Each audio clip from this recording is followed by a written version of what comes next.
Bonjour à tous, c'est Mayo. J'espère que vous allez bien. On se retrouve aujourd'hui pour une recette de pain sans gluten au yudane. Le yudane veut dire le tongsong en japonais. Grâce au yudane, le pain reste moelleux. On commence par préparer le yudane à la farine de riz complet. On en a besoin de 10 grammes. Et on va y ajouter 60 grammes d'eau. On va bien mélanger avec un fouet avant de le mettre sur le feu, afin d'éviter d'avoir des grumeaux. Et après, on le met sur le feu doux, tout en mélangeant avec un fouet pour éviter d'avoir des grumeaux. Et voilà, la texture devient onctueuse comme la sauce béchamel. Lors de la préparation du yudane, cette texture brillante et lisse est très importante. On le laisse refroidir. Ensuite, on va préparer la pâte à pain sans gluten. Mais la farine de riz est très compliquée au niveau de l'absorption d'eau. La quantité d'eau sera différente selon les types. Donc, si la texture de votre pâte ne sera pas même que la mienne, essayez de vous concentrer sur l'état de la pâte plutôt que sur les chiffres. On va chauffer de l'eau au micro-ondes à 600 watts pendant environ 20 secondes pour qu'elle atteigne environ 30 degrés. Alors, dans le mélange de farine de riz complet et la fécule de maïs, on ajoute le sucre brun, le sel de Guérande. On ajoute l'eau également. On mélange bien avec un fouet. À ce stade, si vous utilisez un batteur électrique, la pâte incorpore plus d'air, ce qui donne un pain plus moelleux. Cette fois, je l'ai mélangé à la main. Regardez bien cette texture. Ensuite, on va ajouter l'huile d'olive. Et on ajoute aussi le yudane sans gluten. Avant de l'ajouter, je vous recommande de bien le mélanger afin qu'il s'incorpore correctement à la pâte. Et après, on mélange très bien avec un fouet. Regardez bien cette texture. Ensuite, on ajoute le son d'avoine. Vous pouvez préparer la recette sans ajouter de son d'avoine, mais j'aime en ajouter car cela augmente la valeur nutritive. Si vous n'en mettez pas, ajustez la consistance en augmentant la quantité de psyllium. Après avoir ajouté le psyllium, il absorbe l'eau et la pâte ne reste plus liquide. C'est très utile pour faire du pain sans gluten. À ce stade, la pâte est encore très collante. Donc, on va laisser lever la pâte à 35 degrés pendant environ 20 à 30 minutes.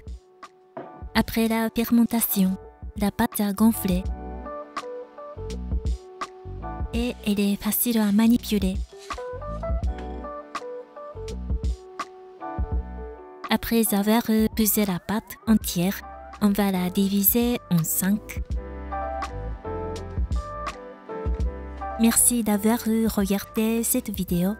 Si vous l'aimez, n'hésitez pas à mettre un petit pouce bleu. N'hésitez pas à commenter. N'oubliez pas de vous abonner à ma chaîne pour ne pas manquer la prochaine vidéo.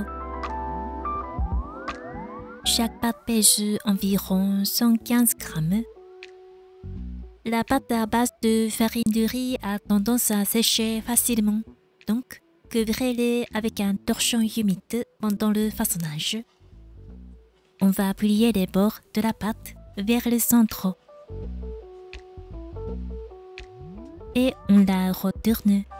On la tourne avec les mains pour lui donner une belle forme ronde.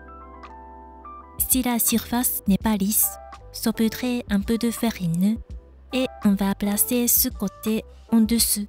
Puis on la fait tourner à nouveau avec les mains.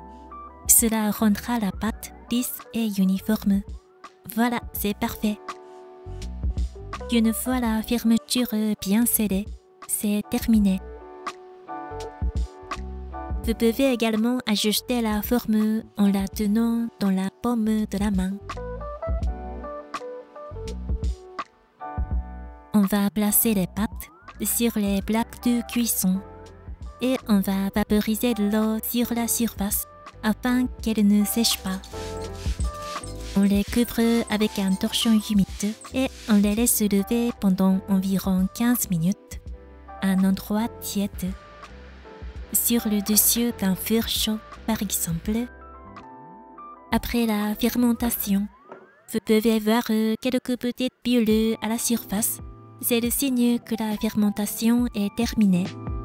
Si de nombreuses bulles apparaissent et que la surface devient bosselée, cela signifie que la fermentation a été excessive, donc faites attention. On badigeonne la surface avec de l'huile d'olive. Cela améliore la saveur et empêche le dessèchement pendant la cuisson. Ensuite, on va saupoudrer un peu de farine pour décorer.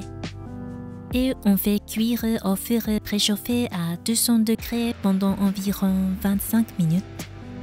Si votre four dispose d'une fonction vapeur, utilisez-la.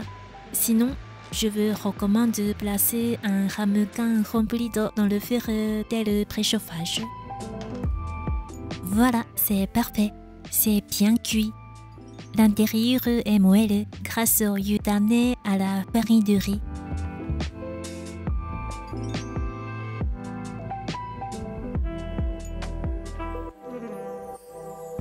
Je vous recommande de préparer des sandwichs avec ce pain. Il est moelleux, nutritif et sans gluten. Parfait pour des sandwichs sains. Le riz complet est plus riche en fibres que le riz blanc. Et j'ai ajouté du son d'avoine pour encore augmenter la teneur en fibres, ce qui est également bon pour les intestins. Mais surtout, le goût du riz complet est vraiment délicieux.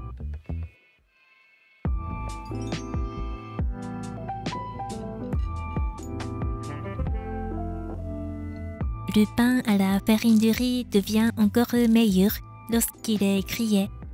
Il est croustillant et savoureux. C'est un vrai délice. Pour conserver son moelleux, je vous conseille de mettre le pain dans un sac ou une boîte hermétique une fois qu'il a refroidi légèrement. Ou bien je vous recommande de le conserver au congélateur. On va se régaler. Bon appétit à tous!